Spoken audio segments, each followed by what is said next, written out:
Một lần nữa xin nhắc lại để quý Phật tử buôn bán tự giác dọn chiếc giày hàng hai bên sông các bà mày đường dàn cánh chờ trên quân tự vệ ban bảo vệ chùa để chùa đó có mặt cô nhé nên thụ dọn dẹp cho nó gọn gàng và để hành lễ chịu cái qua đây được tốt đẹp. Rất kính mong quý Phật tử hợp tác vui vẻ và kính chúc quý Phật tử cứu nhé. Mong con cái lễ của mình được bình an bằng giỏi tất cả mọi người đến mọi nhà. Và một lần nữa cũng xin nhắc với các Phật tử là khi hành lễ thì quý Phật tử nên có tinh thần cảnh giác, giữ gìn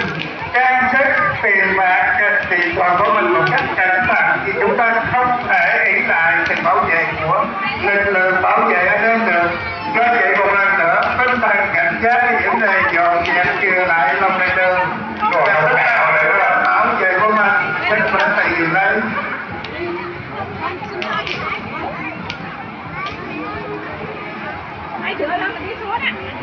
Ta được vay bảo biết trongประการណាសូមជួនដំណើរដល់ប្រជាពុទ្ធបរិស័ទឲ្យបានជ្រាបថាក្បួនដង្ហែអង្គការព្រឹកដែលដឹកនាំដោយលោកតាញោមវត្តបច្ចុប្បន្ននិងអ្នកមីថៃពីដូ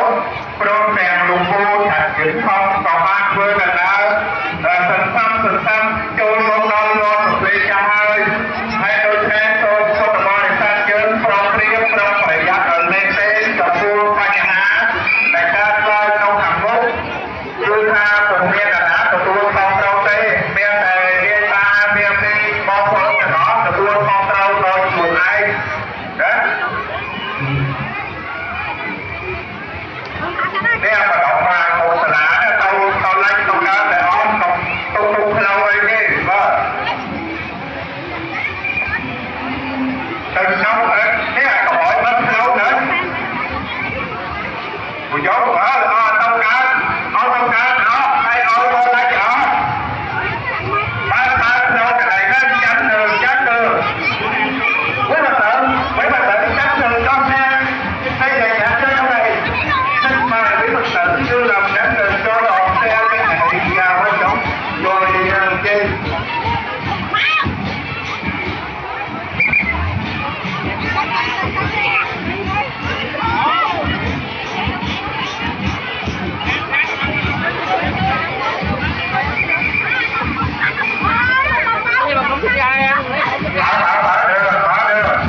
quý vị ơi, dùng tránh ra một bên đi để được cho đoàn pha đăng người ta chịu hành.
trước đó đi chung tay là được rồi.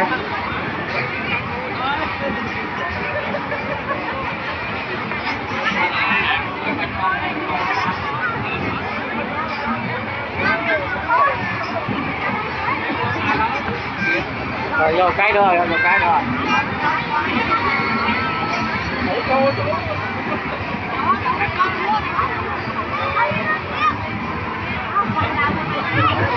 Đàn xe nó cho không có đông đâu. Xe nhạc nó chạy vô trong nữa. Xe nhạc nó chạy vô trong nữa.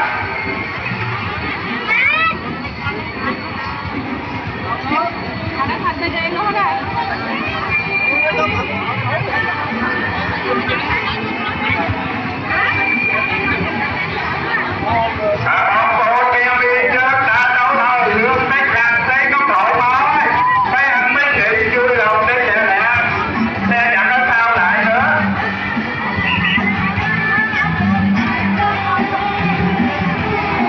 Cái đầu này không xôn gì trơn. Quay nhảy đâu mà phải vô là ba là mới xôn chứ.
Cô dài nhảy nè. Xe ban nhạc đi vô nữa. Xe ban nhạc đi vô trong nữa. Mấy anh mấy chị vui lòng đi lẹ lẹ đi. Xe nhạc ở bao lại nữa kìa.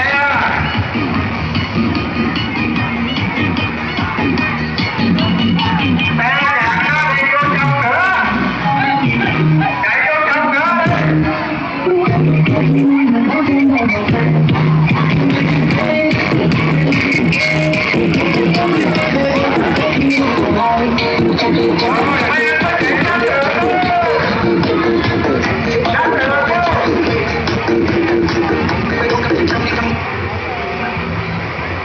Quay đã đi, ở sau còn nhiều, ở trước còn nhiều lắm. Rồi, leo phải vô đi. Đặt thật đi vô.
chúc chúc